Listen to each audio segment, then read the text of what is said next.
నెల వరకు రెస్ట్ తీసుకుందాం అనుకున్నాం సార్. అయ్యా డిసెంబర్ నెల వరకు రెస్ట్ తీసుకుందాం అనుకున్నాం.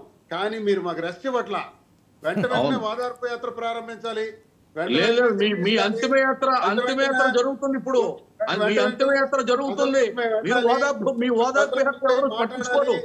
మీకు అంతిమయాత్ర జరుగుతుంది. మీ పార్టీ మీరు ప్రభుత్వం ఏర్పాటు చేసిన తర్వాత పరిపాలన మీద మీరు దృష్టి పెట్టి ఉంటే ఈ ఇబ్బందులు వచ్చిండే కాదు.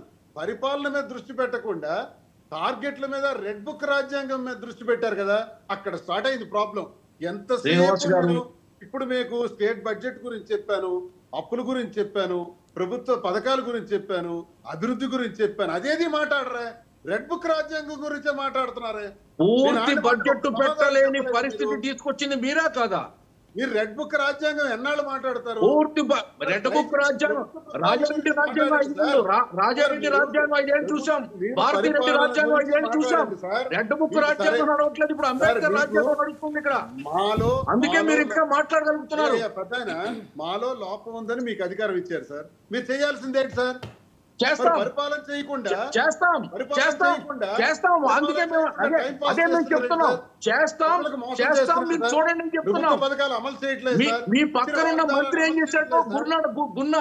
గుడివాడ గురునాథం ఏం చెప్పాడు?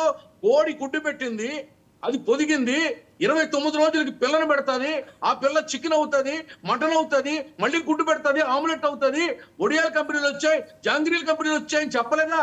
సంపద ఎలా తెస్తారంటే ఏం మాట్లాడతారండి? 50 రోజులు కూడా 60 రోజులు కూడా పూర్తి కాకుండా మీకు సంపద సృష్టించారా?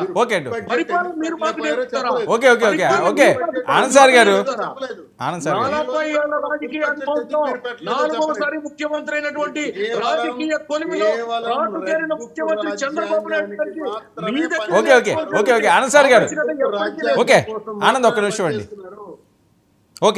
ఈ ప్రభుత్వ సమయాన్నంతా రెడ్ బుక్ రాజ్యాంగం కోసమే మీరు పనిచేస్తున్నారు. రెడ్ బుక్ చూస్తే మీకు బ్లడ్ పడిపోతుంది. రెడ్ బుక్ చూస్తే మీకు బ్లడ్ పడిపోతుంది. కాబట్టి రెడ్ బుక్ అని కలవరిస్తున్నారు మీరు. అదే రెడ్ బుక్ ని మీరు రకరకాలుగా హేళన చేశారు. అదే లోకేష్ గారిని హేళన చేశారు. ఆయన బాడీ లాంగ్వేజ్ మీద సెటైర్లు వేశారు. ఇప్పుడు భయపడుతున్నారు. అవి మీ యొక్క లక్షణాలు, మీ యొక్క ధైర్యాలు, మీ యొక్క సాహసాలు. మీ గురించి ఫైనల్ గా ఏం చెప్పాలనుకుంటున్నారు శ్రీనివాస్ గారు? సార్ వినపడలేదు. ఏం చెప్పాలనుకుంటున్నారు సార్? నేను క్లియర్గా చెప్తున్నాను. ఇందనక కొంచెం కూడా నేను చెప్పేది అదే. నేను అడిగిన ప్రశ్నలకు ఒక్కటి కూడా సమాధానం చెప్పట్లేదు. రాష్ట్ర ప్రభుత్వం పరిపాలన ఈ రోజు వరకు కూడా ప్రారంభించలేదు.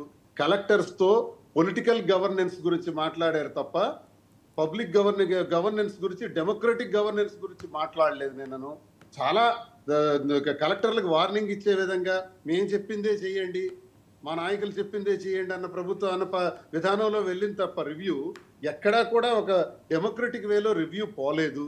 నేను చెప్పిన మాటకి సమాధానం చెప్పకుండా మాకు హెచ్చరికలు చేయడానికి మీకు బ్లడ్ పడుతుంది, మీకు చెమటలు పడుతున్నాయి, ఊరు వదిలి వెళ్ళిపోతారు, మీరు గ్రామాలు వదిలి వెళ్ళిపోతారు అని భయపెట్టాడాలు, మాకు వార్నింగ్ ఇవ్వడాలే పనులుగా పెట్టుకున్నారు తప్ప సమాధానం చెప్పకపోతే ఏం చేస్తాను సార్? ఓకే చూద్దామండి ఏం జరుగుతుందో. మీరైతే ఉన్నారు కదా అందుబాటులో అందరికీ. మిగతా వాళ్ళని కూడా ఉండమనండి సార్. వల్లభనేని వంశీ గారిని, కొడాలి నాని గారిని కూడా మీలాగే ధైర్యంకి వచ్చి బయటగా ప్రెస్ మీట్ ఇవ్వమనండి. అందరినీ అడగమనండి. మేమేం పారిపోలేదు, మేము ఎక్కడ